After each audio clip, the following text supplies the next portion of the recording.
Wetlands are defined by three things.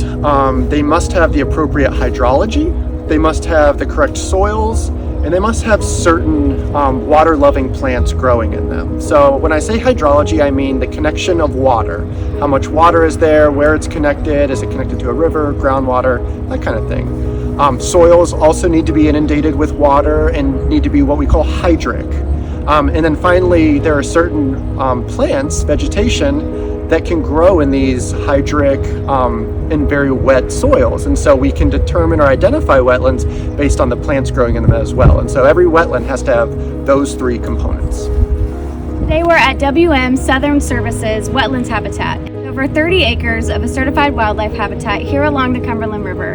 We're happy to be here and show you the beautiful, wonderful wetlands that we have here in Tennessee.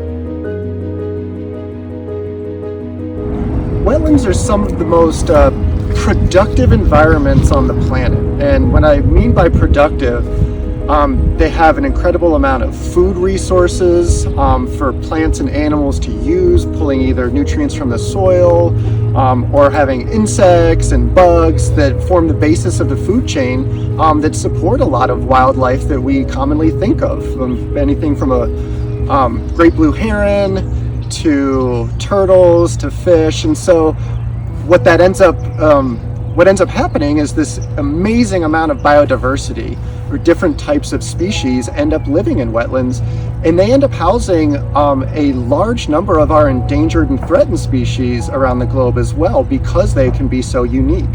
And then, not to even mention yet about their ability to help control floodwaters, support groundwater recharge, and really have a ton of benefits for humans too, even being able to sequester carbon and help climate change. So wetlands really have a wide variety of benefits, and their protection is really critical.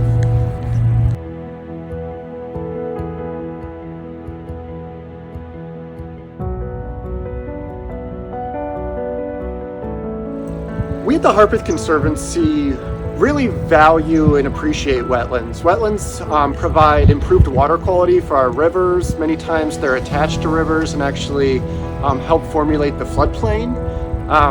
They also are really great at controlling floodwaters and helping to prevent these catastrophic floods that we seem to be occurring more and more often. So really their protection is one of the core kind of values here at the Harpeth Conservancy, that we need to make sure that wetlands can stay productive and continue to provide these what we call ecosystem services to us as humans and to wildlife.